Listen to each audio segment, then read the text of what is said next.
ngishumayela lo yonke ebusuku ukuthi kule nkinga zonke obhekene nazo kukhona igazi ekumele likhulumele ngenxa yokuthi impilo ayikho physical njengalokhu uyibona i-physical kodwa kunezwe lakamoya la impilo iphehlwa khona. Ngiyakhumbula nje ngo-2022 kwakumhla ka-20 July la engashayiswa khona imoto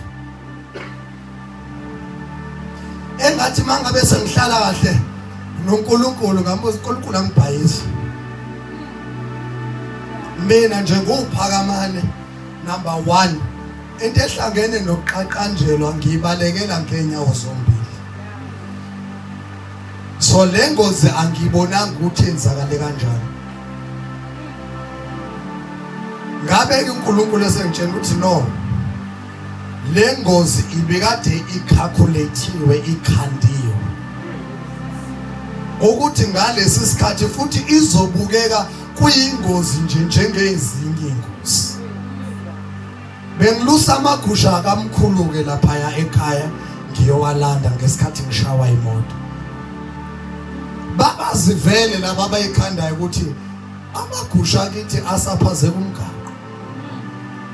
Ila ehamba khona nje awahambe emaphasejini. Amen. So bayicalculate ngendlela bayicalculate ngayo. uNkulunkulu ke wangisindisa. Ngathi mase ngihleli nawe wathi bengifuna ubone ukuthi okuba ukho nami ngomgqibelo zawubuza ingcatsho.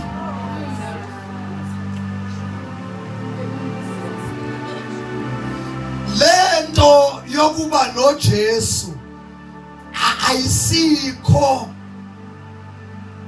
ngezinto eziningi. Ingokuthi nala ungakwazi ukulwa khona. Ebese lento kaJesu iyakulwela. Amen. Lapha yana angisindiswanga izinto eziningi. Ngasindiswa ukuthi nginoJesu and kukhona iassignment engayiqedile njengoba namhlanje ngisakuyona. Amen. Yabona njengoba ngishumayela kanje ngokuiassignment. Amen. Amen. And ayikakapheli.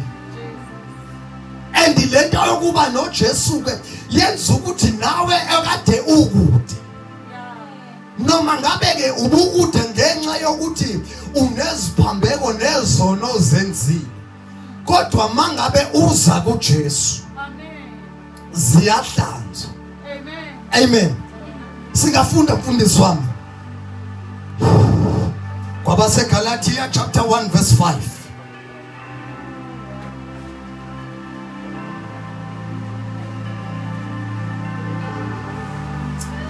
Incwadi kwabaseGalatia chapter 1 verse 5.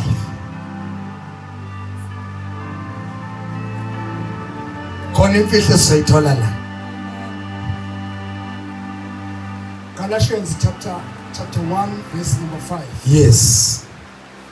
Makube kuye udumo kuze kube phakade.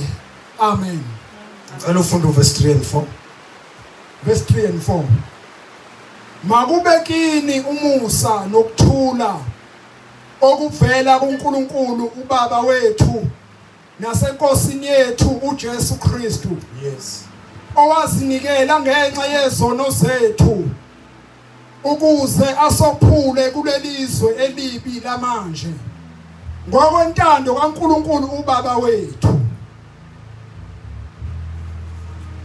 Makube kini umusa nokuthula okuvela kuNkulunkulu naseNkosini yethu uJesu Kristu.